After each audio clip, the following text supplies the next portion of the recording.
Blog বানাতে যাচ্ছি, জানি না কেমন হবে, তবুও চেষ্টা করছি বানাতে। ভালো হলে সাপোর্ট করবেন এবং আমার চ্যানেলটা সাবস্ক্রাইব করবেন।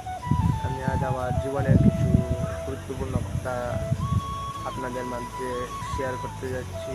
সেগুলো হলো আমার ছোটোবেলার কথা। আমি ফার্স্ট স্কুলে গিয়েছিলাম সেদিন প্রায় 2006-এ। বিদ্যালয়ে গেছিলাম ওয়ানে ভর্তি হতে, সেখানে ভর্তি হয়েছিলাম। তারপরে যখন আমি পড়াশোনা শুরু করেছি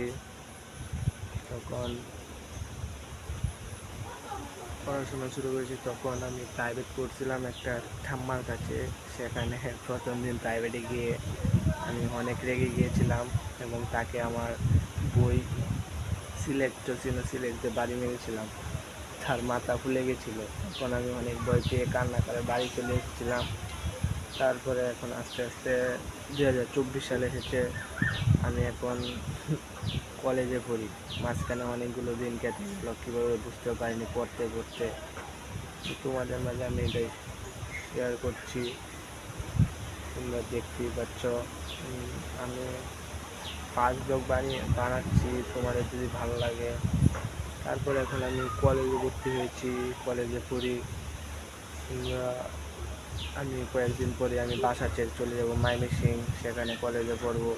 খুব খারাপ লাগছে, তবুও কিছু করার নেই, পড়তে যেতে হবে। বাড়ি ছেড়ে অনেক দূরে, কিছু পেতে পেলে কিছু ত্যাগ করতে হবে, তোমরা সবাই জানো। পড়ার জন্য আমি চলে যাব আর 2 দিন পরে। এখন মনটা ভালো না, খারাপ লাগছে, তবুও যেতে হবে। সেখানে গিয়ে একা একা থাকতে হবে, কেউ নেই। এখানে তো ছোটোবেলা থেকে বড় হয়েছি, অনেক বন্ধু বান্ধব ছিল।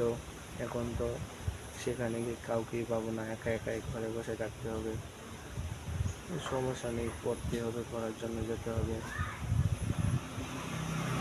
তখন আমার চোখ দিয়ে জল চলে আসছে, আমার খুব কষ্ট হচ্ছে। 2 দিন পরে চলে যেতে হবে, এখানে আর থাকবো না। ময়মনসিংহে একা একা থাকতে হবে, কিছু করার নেই। তোমাদের যদি আমার ফার্স্ট ব্লগটা ভালো লাগে, আমি কিছু কথা বললাম ফার্স্ট ব্লগ আমার জীবনের, যদি ভালো লাগে তাহলে আমাকে একটু সাপোর্ট করো। আর আমি এভাবেই তোমাদের ব্লগিং চ্যানেল বানিয়েছি, তো ব্লগ তোমাদের প্রতিদিনই দিব, ডেলি ব্লগ। তোমরা দেখো আর আমাকে সাপোর্ট করো। আজকে আমি তোমাদের